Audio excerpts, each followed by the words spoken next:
world, women are powering up. I see it, I know you see it.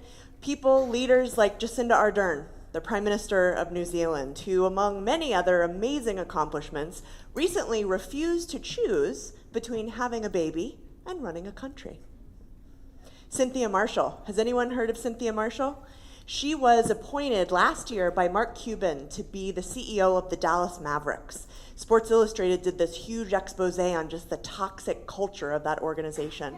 And in actually less than 1 year, she came in and achieved gender parity in their management ranks. 1 year. Last but not least, Mary Barra. Started in an entry-level job at GM and worked her way up to become the CEO, the first female CEO of a big 3 automaker. And then there's you. The women of 417 Land. And whether you're running a small family business or you work in a large corporate environment, each and every one of you is pursuing demanding and challenging careers. How many of you in here want to increase your contribution or advance your career, or even maybe you aspire to have or have currently the top job in your company? We know that it's lonely at the top. There's a lot of pretty striking statistics that I'm going to share with you today. And one of the most jarring, at least to me, when I was looking into this, was that only 5% of CEOs in the Russell 3000 index, which is a stock index, are women.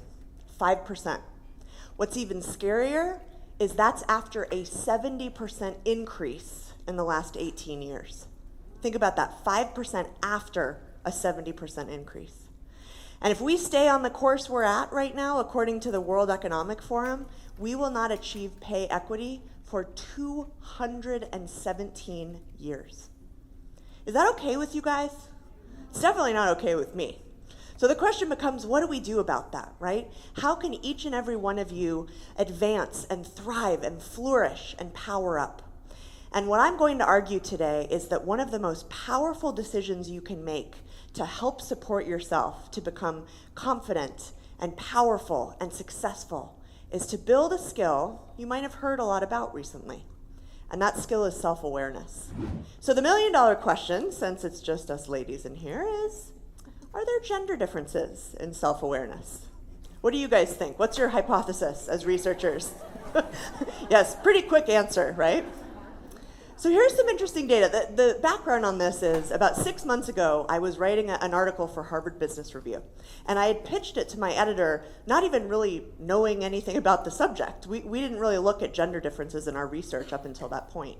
And I said, I think there's something really interesting here. There's probably a lot of research that's already out there, but I don't want to be divisive. And she said, well, if you stick to the data, you can't be divisive because it's just what the data say. Would you guys agree? Science is helpful in these types of situations. So, without any bias whatsoever, I'm going to present to you a couple of findings. Number one, researchers have shown that women tend to have a better understanding of the importance of self-awareness for our career success. Number two, women tend to be slightly more self-aware on average than men. And that's shown by both their self-ratings and by other people's ratings of them. Now, this third one doesn't really have a lot of value, but I just think it's really funny. This is pulled directly from a peer-reviewed journal article. Ready? Men appear to be less skillful at decoding the emotional expressions of others. Is anyone married to a man in here? You're like, I don't need a research article to tell me that sometimes. Okay, but so the point of this is, think about the paradox. So I've just told you that self-awareness is critically important. I've told you that women, on average, tend to have these self-awareness advantages. So then the question is, how can those things both be true? Why are these advantages that we have not translating into advancement and parity in the senior levels of organizations? So for a very long time, there was a gap in the level of self-confidence that men and women had, reported having. But over the recent 10 or 15 years or so, that gap has closed completely. I know, I was shocked about that too. So generally in 2019, on average, women and men tend to be equally confident. As it turns out, there's a slightly more insidious problem at foot that is worth really kind of diving into a little bit. So I'm going to tell you this by way of a quick personal story. So about, 11 or 12 years ago now, I received something that I had been waiting my entire life to receive: a jury summons. And I don't know about you guys, but I'm kind of a civic engagement nerd. And so this came in the mail, and I was like, oh my God, I won the lottery. This is so exciting. So I showed up to jury duty, and kind of in my Tracy flick, I'm going to sit in the front row kind of idea. And so I thought, I have to get on this jury. So then we learned what the case was. Here was the case. It was a somewhat seemingly frivolous lawsuit so the plaintiff was a man who was 45 years old, who lived with his mother, who had never worked a day in his life. He was suing the defendant for, I'm not kidding about this, lost wages. I need a little more laugh. I mean, that's ridiculous, right? So as soon as I heard this, I was like, no, I don't just want to be on this jury. I want to be the foreperson. This is going to be amazing.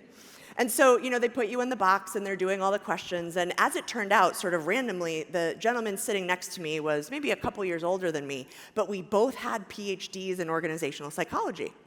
And the other thing I'll tell you is that was right after I graduated with my PhD. And I don't know if you guys know this, but when you just get your PhD, the only thing in the whole world you want to have happen is for people to call you doctor. And so they're questioning him, Dr. So-and-so, that's very interesting. Dr. So-and-so, tell us more about what you do. And I'm sitting there like, it's going to happen. And then what happened?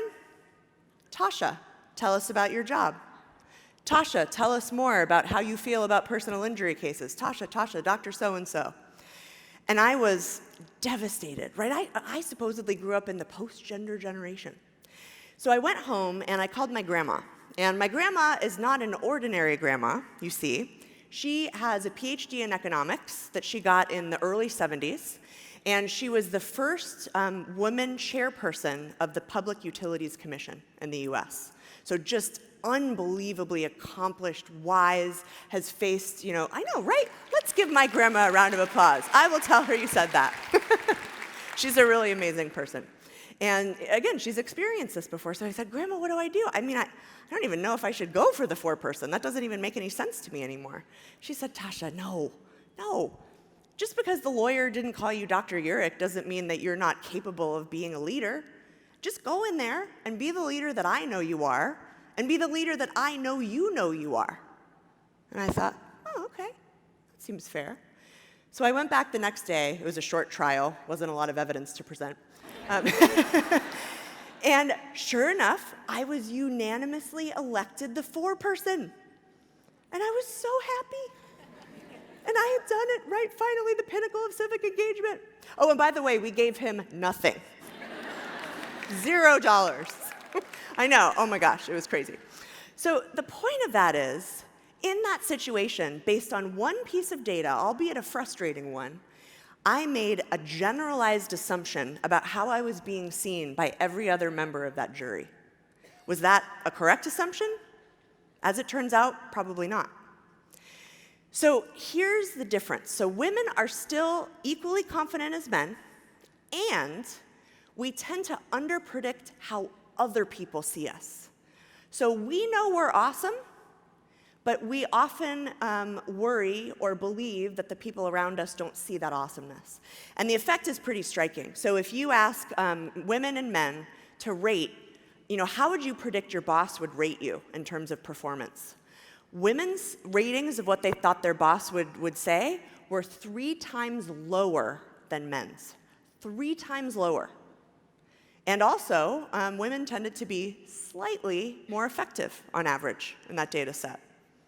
The other thing that's important to know is that women on average, again, tend to weigh other people's opinions of them more heavily. And so what that means is if we think the other people around us aren't respecting us, encouraging us, supporting us, appreciating us, we are more likely to start wondering ourselves. The power here is learning our most defining strengths And not even necessarily knowing them, because we probably know them now, but going through a process to make sure that other people are seeing them. And I think you'll find that more times than not, other people are going to be even more enthusiastic about your strengths than you currently are. So here's the exercise, the practical tool. It's called the Reflected Best Self exercise. Has anyone ever heard of this or done it? Okay, it's pretty straightforward. It has kind of like an academic sounding name, but this is all it entails.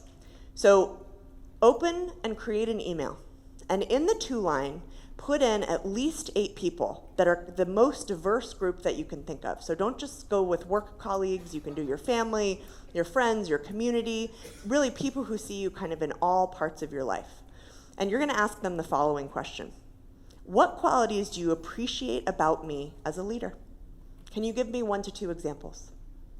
Now, a lot of times when I present this to women, one of the reactions I get is, oh, I can't ask people to do that. I don't want to impose. But what I think you'll find is if you do this, you will be amazed at not just how quickly people want to help you, but how voluminous their answers will be. It's an amazing, amazing exercise. I do this with almost every female executive in particular that I coach. So then what do? The responses of your awesomeness roll in, and you start to identify themes. Here's some things I'm seeing consistently across, every area of my life. Being able to see our strengths as they're reflected through others is the key to overcoming this challenge of underestimating how other people see us.